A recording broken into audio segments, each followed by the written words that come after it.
يا مساء الخير على احلى اصحاب وصحبات برنامجكم انجيات من العربيه. انوجة النهارده بعنوان التكيف. يعني ايه؟ او ليه الست دايما صوتها عالي في البيت والجيران كلهم بيبقوا سامعين صوتها وصوتها مع اولادها اغلبهم يعني. ده بيدي إشارة قوية جدا إن الست دي مش متكيفة مع أوضاع معينة في البيت، سواء بقى ضغط ومذاكرة الولاد، سواء في خلافات بينها وبين زوجها، آه، في وسائل ضغط كتيرة جدا بتبقى على السيدات. وطبعا هم الرجالة عليهم ضغط وضغوطات كتيرة جدا، ولكن دايما مش تحيز ولا حاجه، بس دايما الست بتبقى مضغوطه اكتر. ليه بقى؟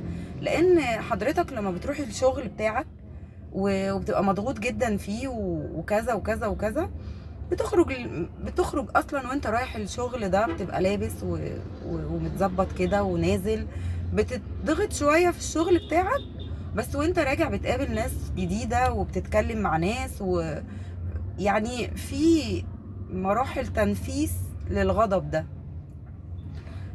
ممكن بتقابل حد من اصحابك تقعد تتكلم معاه وتضحك وتنسى شويه، لكن الست اللي بتبقى قاعده في البيت يا جماعه مش بتشتغل، دي بتبقى مضغوطه جدا. مفيش اي حد بتتكلم معاه، حتى لو اتكلمت في التليفون اولادها بيجوا بيطلعوا فوق دماغها، وزن زن زن زن يعني. حتى مسؤولياتها اللي في البيت هي مش هتعرف تخلص منها في وقت ان هي مثلا عايزه تكلم صاحباتها، عايزه لو حتى عايزه تقعد 5 دقايق مع نفسها كده، مش بتعرف.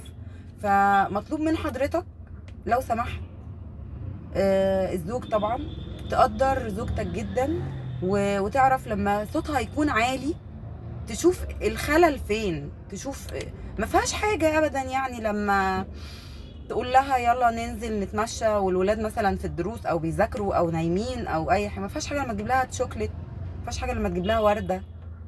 كل دي حاجات هتفرق جدا معاها.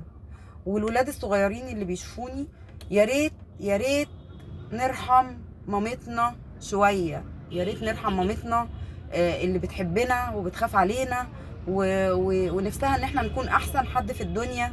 يا ريت ما نكونش اولاد عاق، يا ريت نسمع الكلام، يا ريت نكون اولاد مؤدبين.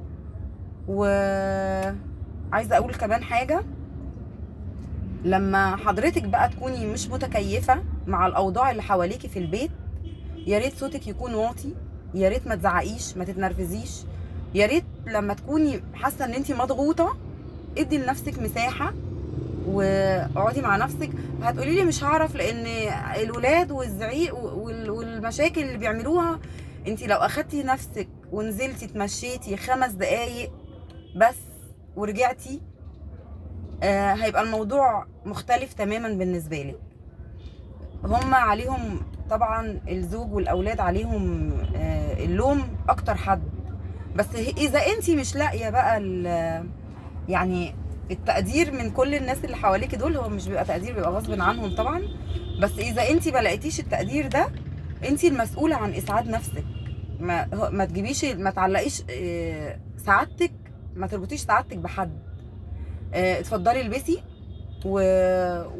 والبسي احلى طقم تكوني بتحبيه جدا، وتفضلي انزلي من البيت، اتمشي نص ساعة، وروحي جيبي لنفسك شوكليت وجيبي عصير وروحي كده صفي ذهنك نص ساعة وارجعي البيت.